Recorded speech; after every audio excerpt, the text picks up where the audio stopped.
My lords and ladies, welcome. Let the games begin.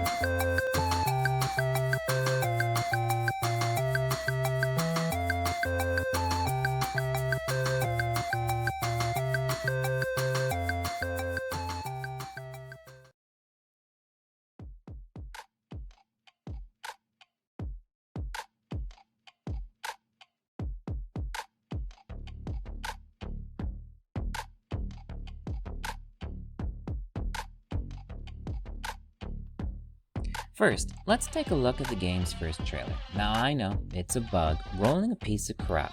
However, to an Egyptologist, it is a deep and brilliant display of authentic Egyptian symbolism that is in fact telling us a lot about what we can expect in this game.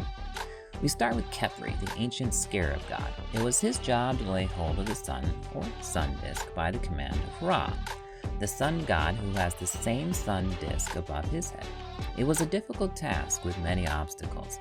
As Pharaoh, you share a responsibility in this to protect two lands, Upper and Lower Egypt. You will need to overcome challengers to wear not just one crown, but two, the double crown.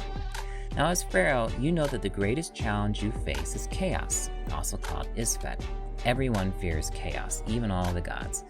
If chaos is not stopped, the great demon of chaos, Apep, will come and bring an end to all life, an apocalypse that none will survive.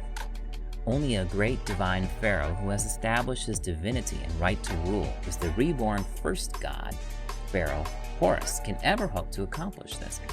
In fact, every pharaoh is judged by his sacred ability to bring prosperity and balance, called Ma'at, to united Egypt.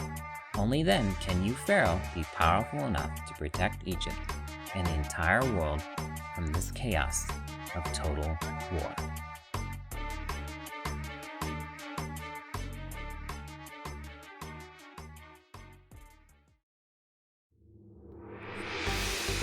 Setting: Egypt. During a chaotic period known as the collapse of the Bronze Age, this period of chaos was brought on by a group known as the Sea Peoples. Similar to the impact of Attila the Hun, were strange and were powerful. Some people believe the Sea Peoples were actually historic real-life versions of Atlantis warrior refugees.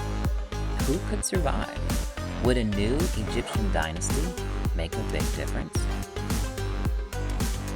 Specifically, the 20th dynasty of ancient Egypt. This was the new kingdom. Millennia after the construction of the Great Pyramids had ended, and a short period after the death of King Tut of the golden age of the 18th dynasty. At this time, Egypt had recently lost two pharaohs without real heirs to the throne. This had shaken the usual stable and consistent flow of succession.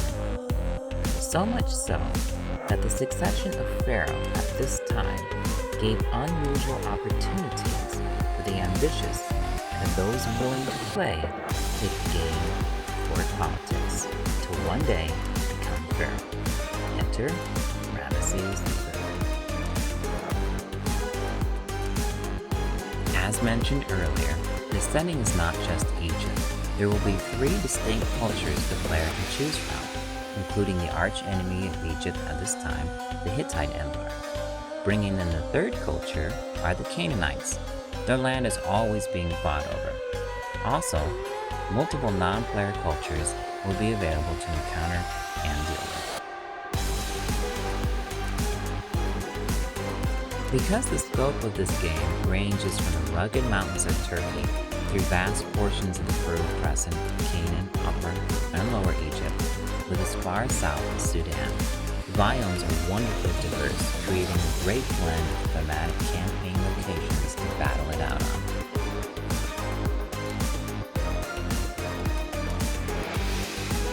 The developers have promised a slew of features. One that I'm especially excited about is how the map changes depending on the events that the players are going through. No longer will the world remain same visually while it falls apart. These are dark times.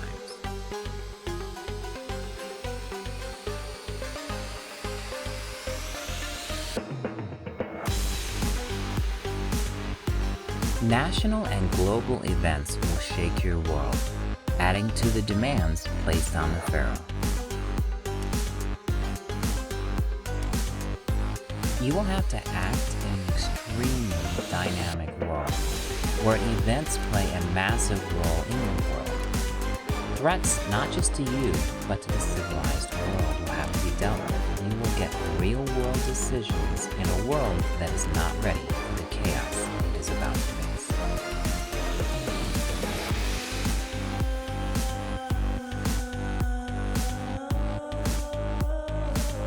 So your campaigns are going to be about real characters, each with their own ambitions. If your ambitions include ruling, you will have to travel down a road to rule, with your culture demanding certain things of their divine kings. This reminds me a lot of Fable 3. Nice.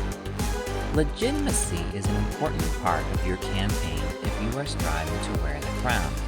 You must flee specific towns and sacred artifacts to support your claim to rule.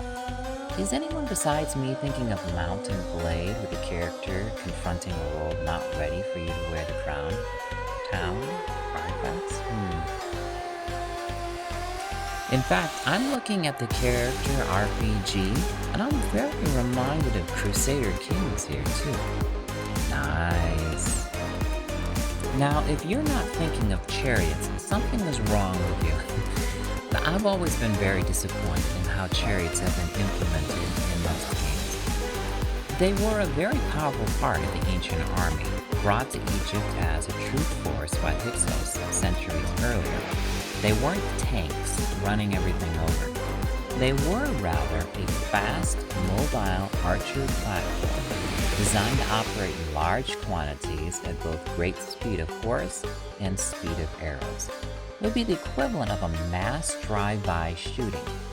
With so many arrows flying, it was like an ancient machine gun. They terrified and decimated the slow responding infantry. The devs have expressed that they put a lot of time into creating more detailed soldiers, especially of the infantry class. Extra care has been taken toward historical accuracy of the armory.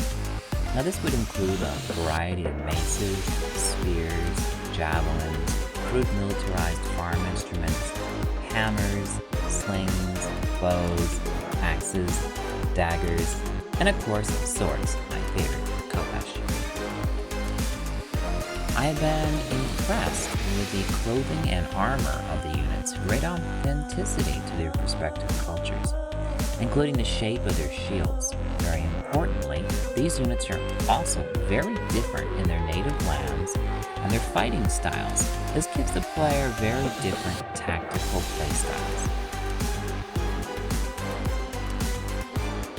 A lot of care has been taken to improve the options of infantry combat. In fact, the combination of battlefield dynamics offered in this game should greatly overshadow anything done so far. The interplay between units in both tactical opportunities and visuals is amazing.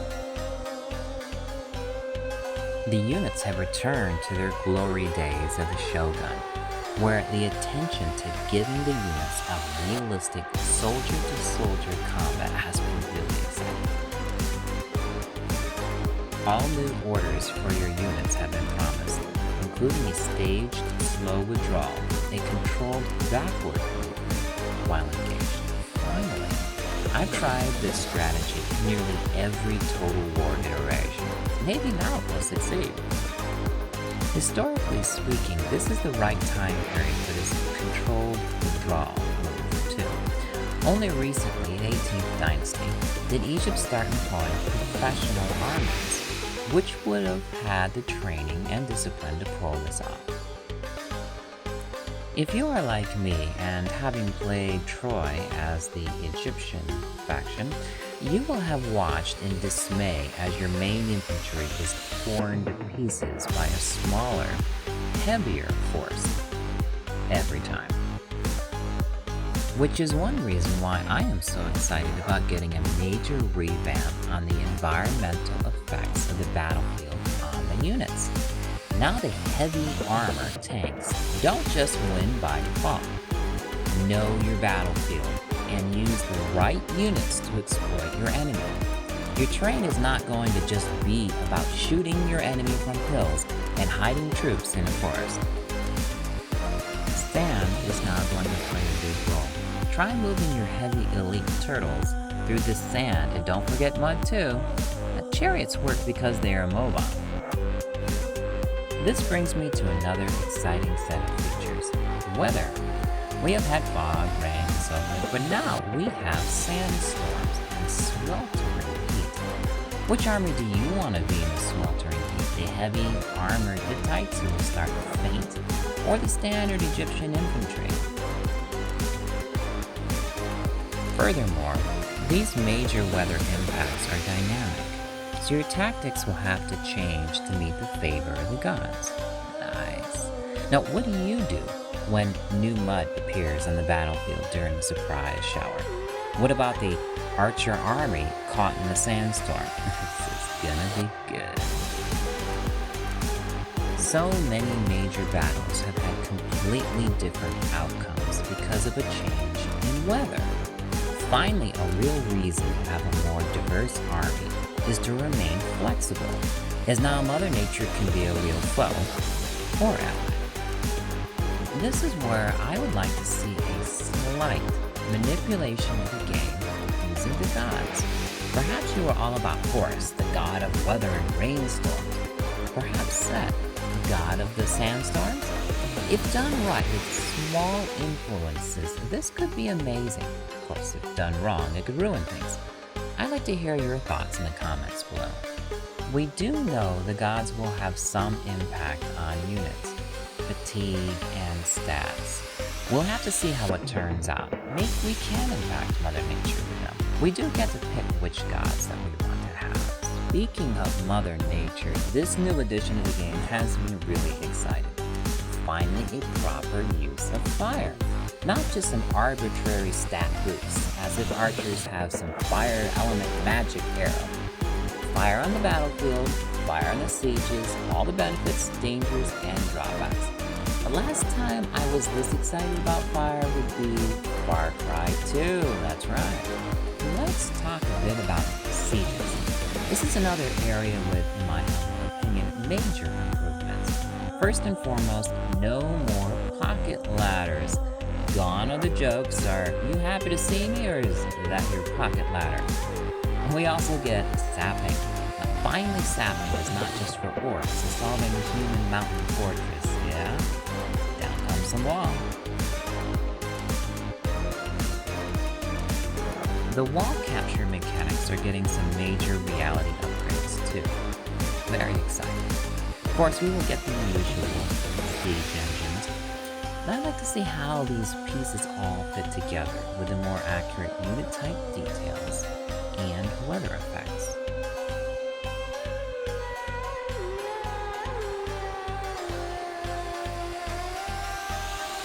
History can be just as fun or more than fantasy versions, and I am really excited about this new game.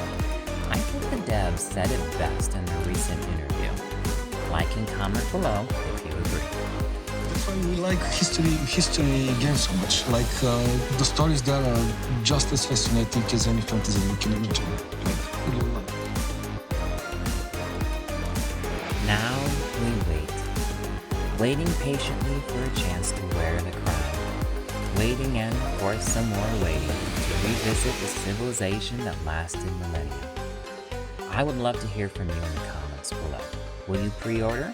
Are you as excited about this release as I am? Perhaps you have some Egyptology you'd like to share with everyone. I am working on some follow-up videos, and your support means a lot and helps make it possible. Slap that like and smash that subscribe button to show you care. Check out the video description for merch, discounts, and other fun